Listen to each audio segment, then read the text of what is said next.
The Scripture of the Founding Master. Chapter 7, The Principle of the Nature. Upon attaining great enlightenment, the Founding Master expressed his state of mind in a verse. When the moon rises while a fresh breeze blows, the myriad forms become naturally clear. The Founding Master said, when people's nature is at rest, it is neither wholesome nor unwholesome. When it is in action, it can be either wholesome or unwholesome. The Founding Master said, utmost good is that realm where wholesome and unwholesome are transcended, ultimate bliss is that place where suffering and happiness are transcended. The Founding Master said, the Great Way is perfectly interfused, hence being and non-being are non-dual, universal principles and human affairs are non-dual, birth and death are non-dual, and action and rest are non-dual. There is nothing that is not subsumed in this gate of non-duality. The Founding Master said, the Great Way is all-pervasive, without any gaps, but people do not understand this and end up creating gaps on their own. Regardless of who it is, if one understands and practices the principle that illuminates the one mind by penetrating the myriad dharmas, then one will certainly attain the great, perfect, right enlightenment. The Founding Master said, if one claims that the mind's form cannot be seen because it has no shape or substance, and that the nature cannot be described because it is ineffable, then one is not a person who has truly seen the nature. Thus, only if the mind's shape and the nature's substance are perfectly clear before one's very eyes, so that one can see them without shifting one's gaze and clearly speak of it any time, only then can one be called a person who has clearly seen the Buddha nature.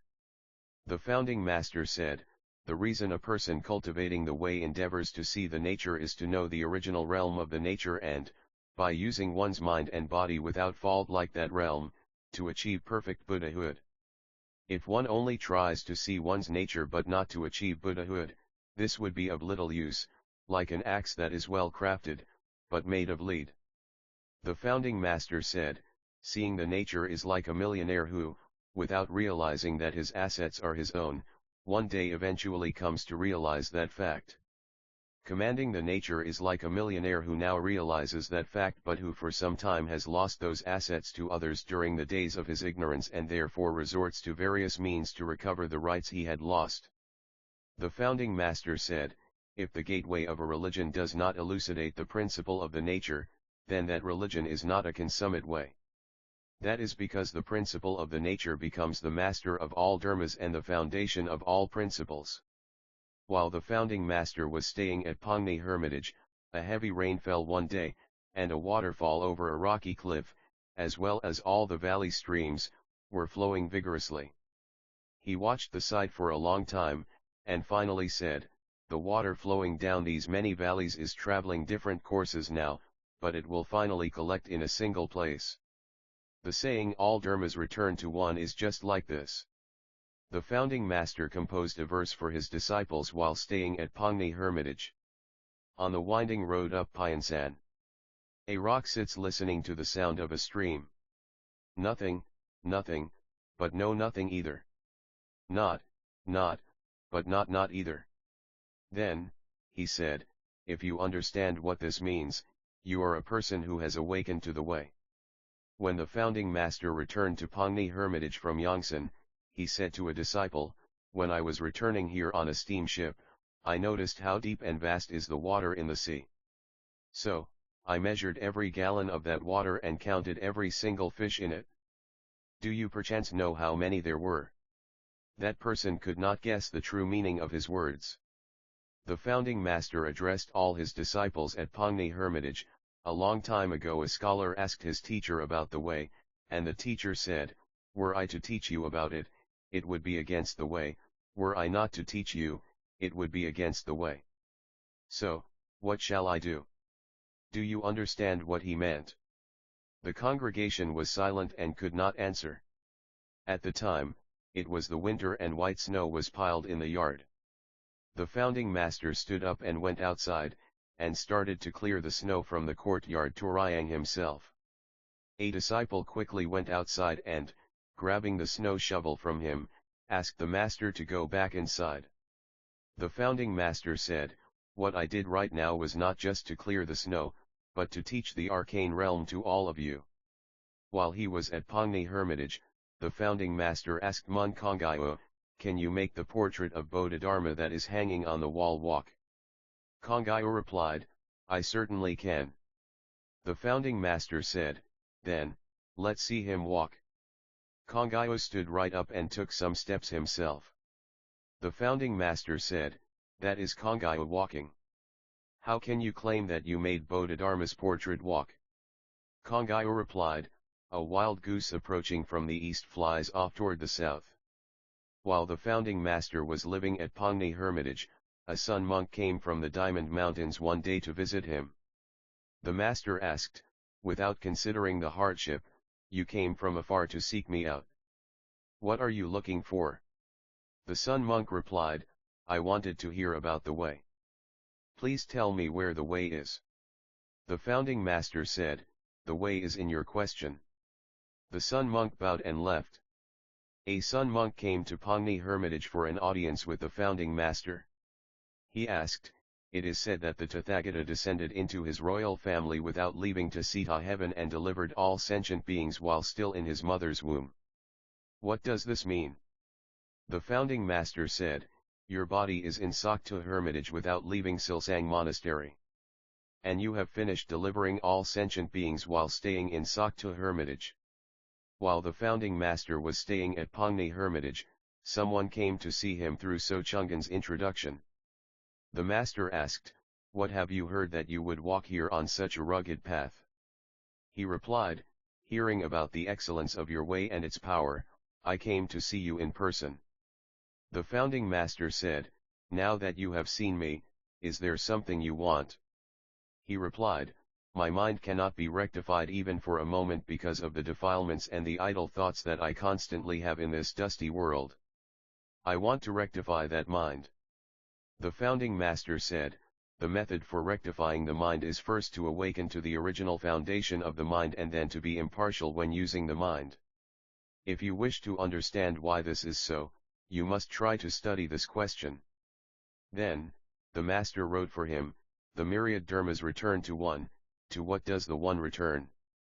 When the founding master was staying at Pongni Hermitage, the Sun Master Peak Hangmyong would come to visit, and sometimes enjoyed conversing in an extraordinary religious argot on the subject of the principle of the nature. One day, the founding master told a few things to the young female novice Yi Ch Ongpung. The following day the Sun Master arrived from Wolmyong Hermitage. The founding master greeted him and said, "It seems that the way is ripening for Ch Ongpung, who is over there hulling rice in a mortar." The Sun Master went right up to Ch Ongpung and said in a loud voice, "Without moving your feet, show me the way." Ch Ongpung stood perfectly still, raising the pestle up into the air. The Sun Master went inside without saying a word, and Ch Ongpung followed him in. The Sun Master asked, "Can you make that Bodhidharma hanging on the wall walk?" Ch Ongpung answered, "Yes, I can." The Sun Master responded, "Then make him walk." Ch Ongpung stood up and walked several steps. The Sun Master slapped his knee in amazement and sanctioned her enlightenment, saying that she had awakened at the age of 13. Seeing this sight, the founding master smiled and said, "Seeing the nature neither does nor does not involve words. However, from now on, one will not be able to give the seal of approval to seeing the nature by such a method." One day, Sun Master Hangmyong sent a verse that read, "Ah, the highest summit of a mountain pierces the sky. Water returning to the sea will billow into waves. Not knowing where to turn back. You built a home at that rocky place Sakta Hermitage." The founding master responded with the following verse. "The summit rises sharply in natural innocence. On the great sea billow waves of innocence. As one knows again where to turn back. The home at that rocky place will be revealed on the heights." Kim Kwangson asked, "What was the substance before the myriad things in heaven and earth came into being?" The founding master said, "Reflect silently on your state of mind before you ask this question." He asked again, "In our practice, why is it necessary to see the nature?" The founding master said, "It is like mastering the alphabet when you're learning a language." A disciple asked, What happens if one sees the nature? The founding master said, one will understand the original principle of the myriad things in heaven and earth and will become like a carpenter who has acquired a ruler and chalk line. After listening to Kim Kichon's lecture on the principle of the nature at a meditation hall, the founding master said, today, while I was in that state between sleep and wakefulness, I dreamt that I received a wish-fulfilling gem, which I gave to Samson Kim Kichon. Receiving it, he swallowed it, and I saw him immediately transfigured, as if he were a wholly different person. Now that I have actually heard Samson lecture on the principle of the nature, my spirit is refreshed. He continued, the Dharma cannot be shared with others simply out of your affection for them, only by opening one's wisdom eye may one receive the Dharma. A dragon must find the wish-fulfilling gem in order to work wonders, but people who are cultivating the way must see into their natures and train themselves before they can attain spiritual ability. Mon Kongyo asked, since early on, we have respected Kongsan. Did he also see the nature? The founding master said, even though you may have simultaneously started to build a large house and a small house, some houses take a month to complete, some a year, some several years. In the same way, Kongsan will need a little time. A disciple asked, we speak of seeing the nature and achieving Buddhahood. Is just seeing the nature enough to immediately achieve Buddhahood? The founding master said, depending on one's spiritual capacity, there are people who achieve Buddhahood instantaneously upon seeing the nature, but that is rare. For the most part, the effort required to achieve Buddhahood is a lot greater than that required to see the nature. In the past, however, people's intelligence was dull and they called someone a person of the way if that person had simply seen the nature. But in the coming age, one will not be called a person of the way just by seeing the nature. Most practitioners will come easily to see their natures early on while living at home, and they will seek out a great teacher so they may work hard at achieving Buddhahood. The founding master addressed the congregation at a meditation hall. Even though it is said that the principle of the nature cannot be fully expounded in words, you should still be able to express it convincingly. If there are any of you who think that you have realized it, then try to answer my query. In the line, all dharmas return to one, tell me in detail what that one is to which they return, and into what does the one return, tell me where this one returns. The members of the congregation offered their answers one after another, but the founding master did not sanction any of them. One disciple stood up, bowed to the master, and said, please, great master, ask me the question one more time. The founding master did so. The disciple answered, since all dharmas are originally complete and have not returned anywhere since the very beginning, why do we need to return the one anywhere? The founding master smiled and again said nothing. The founding master said, these days, there are often many people who claim to be experts on the principle of the nature who try to resolve it without using words. This is a serious malady. Those who truly understand it should know how to clearly distinguish its head from its tail, even though it originally does not possess either head or tail, and also know how to clearly describe it in words, even though it is beyond all language. Those who truly understand it will show it in whatever they do, and those who are ignorant of it will show their ignorance of it in whatever they do. However, one should not make too much of verbal expression, either. The thousands of scriptures and tens of thousands of treatises attributed to the Buddha and the enlightened masters are just like fingers pointing at the moon. The founding master addressed the congregation at a meditation hall, who among you has completed a deed transferring possession of the Dharma realm of empty space? The congregation was silent, and did not reply. The founding master said, since all the Buddhas and Bodhisattvas of the 3 time periods work hard to take possession of the formless and invisible Dharma realm of empty space, they are able to make their own even the myriads of things in heaven and earth that possess form. However, since ordinary beings and sentient beings are greedily attached to things that have form, they not only never manage to possess them forever, but end up only wasting their precious time. How can one escape from being disillusioned? Thus, do not exhaust yourselves trying to possess only things that have form, but instead work hard to take possession of the Dharma realm of empty space, which is formless. The founding master addressed the congregation at a meditation hall.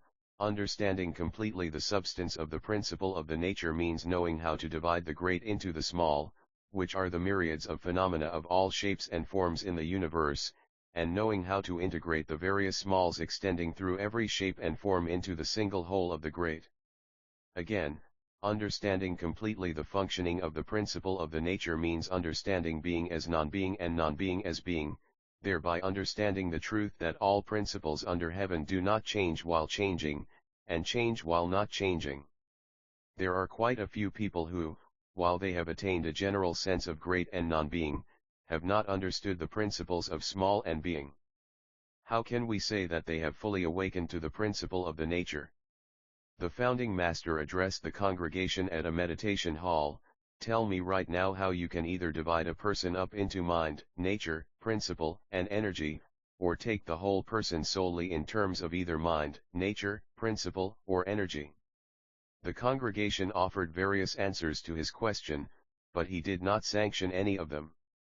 He said, to give you an example, when you are raising a goat, you do not raise it quickly by overfeeding it all at once, but, so long as you properly regulate the process of raising it and the amount it is fed, the goat will naturally grow up, bear offspring, and produce milk, thereby benefiting human beings.